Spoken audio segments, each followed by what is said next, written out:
চারপাশে সবুজ পাতার সমারোহ, কিন্তু এই সবুজে লুকিয়ে আছে মরণঘাতী বিষ। চলছে তামাক উত্তোলনের ভরা মৌসুম। দম ফেলার সময় নেই চাষিদের। পরিবারের নারী পুরুষ দিনরাত ব্যস্ত তামাক প্রক্রিয়াজাতকরণে। কেউ জমি থেকে পাতা তুলে আনছেন, কেউ বা উঠানে বসে তা শুকানোর কাজে ব্যস্ত। অথচ এই পুরো প্রক্রিয়ায় নেই কোনো ন্যূনতম সুরক্ষা ব্যবস্থা। খালি হাতে আর খোলা চোখে বিষাক্ত এই তামাক নিয়ে কাজ করছেন কয়েক হাজার মানুষ। বাইরে যায়, মানে এই তামাকের একটা গন্ধ আছে, এই গন্ধতে মানে একটু ক্ষতি হয়। বাড়ির আঙিনা থেকে শুরু করে রাস্তার দুপাশ, যেখানে চোখ যায় দেখা মিলবে তামাক পাতা শুকানোর দৃশ্য।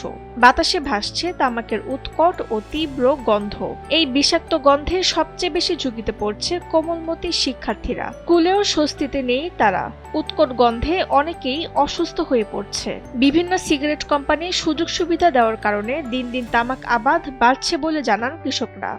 তামাক খেতে আপনার লাভ বেশি, অন্য শস্য হয় না। কোম্পানি থেকে আমাকে লোন দেয়, অগ্রিম টাকা দেয়, তারপরে করে আপনাকে তিরপল দেয়, মানে ই করার জন্য টাকা দেয়, আপনার টিন উঠিয়া করার জন্য, সেট করার জন্য। এই জন্য আমরা তামাক বনি। চলতি মৌসুমে মানিকগঞ্জ জেলায় ৩৫৫ হেক্টর জমিতে তামাকের আবাদ হয়েছে। তামাক চাষের এই বিস্তৃতিতে তীব্র নিন্দা ও উদ্বেগ প্রকাশ করেছেন জেলার সিভিল সার্জন। তার মতে, তামাক প্রক্রিয়াজাতকরণের সময় এর তীব্র গন্ধ শ্বাস প্রশ্বাসের মাধ্যমে শরীরে প্রবেশ করে টিবি এবং ক্যান্সারের মতো ভয়াবহ রোগের ঝুঁকি বাড়িয়ে দিচ্ছে। মাদকের প্রথম স্টেপ হচ্ছে তামাক।